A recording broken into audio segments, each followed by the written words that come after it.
C'è anche un vigile del fuoco di Agrigento tra i 17 indagati nell'inchiesta ribattezzata Concorsopoli, eseguita all'alba di ieri dai carabinieri della compagnia di Alcamo, culminata con l'arresto di 4 persone e l'applicazione di misure cautelari nei confronti di altre 10.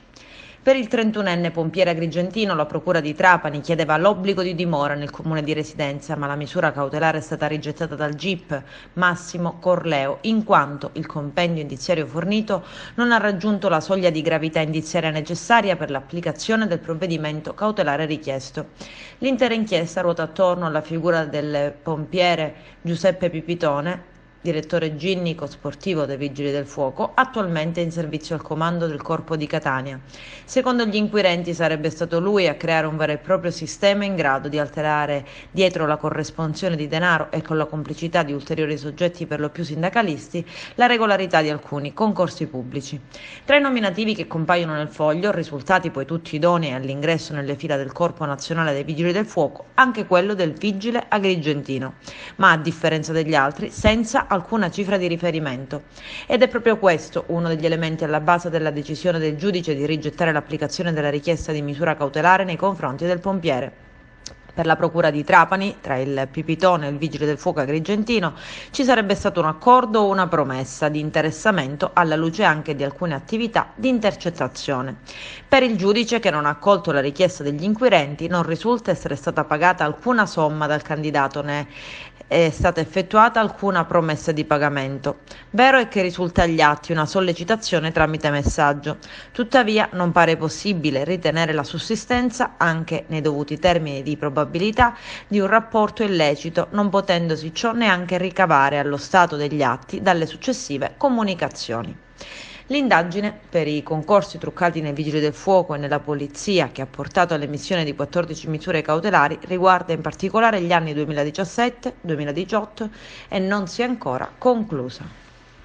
L'indagine è stata avviata appunto da pregresse risultanze investigative della sezione DPG del Corpo Forestale. Tra queste risultanze investigative vi è anche appunto la perquisizione effettuata a carico di un vice dirigente dei Vigili del Fuoco. Furono trovate a casa dello stesso un manoscritto con dei nominativi nonché una somma di denaro di cui l'uomo non era riuscito a dare una giustificazione. I successivi accertamenti hanno permesso di ipotizzare che l'odierno indagato avesse coperto dietro una fittizia scuola di preparazione per i concorsi un sistema di corruzione per l'immissione appunto nelle amministrazioni pubbliche. L'indagine ha riguardato, come dicevo, principalmente questo vice dirigente dei Vigili del Fuoco, che si è interessato nei confronti di alcuni candidati aspiranti concorsisti nell'ambito di un concorso per i Vigili del Fuoco. I concorrenti erano principalmente residenti nel comune di Alcamo e limitrofi, sebbene nel corso dell'indagine è stato dimostrato come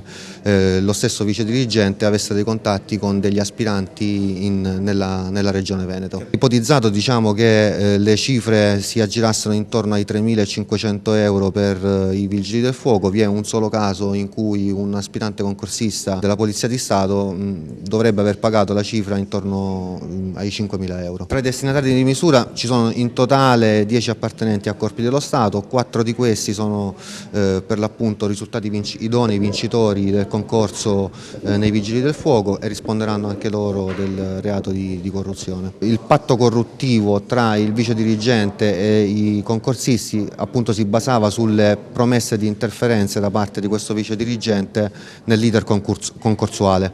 Nel corso dell'indagine sono stati dimostrati alcuni contatti tra lo stesso e degli appartenenti alle commissioni d'esame. Avete trovato quasi una sorta di libro mastro con dei nomi, addirittura uno depennato. Più che il libro mastro è materialmente un elenco con dei nominativi con a fianco indicato cifre e numeri di cellulare. L'ipotesi appunto è che quelle cifre corrispondessero ai soldi versati dai candidati nei confronti del vice dirigente. Il gamma di corruttela scoperto definitivamente oppure c'è ancora un filone di indagine che va oltre con altri nominativi che possono venire fuori? Naturalmente le indagini da parte nostra, coordinate naturalmente sempre dalla Procura della Repubblica di Trapani, andranno avanti anche per verificare ulteriori responsabilità che allo stato attuale non sono ancora emerse.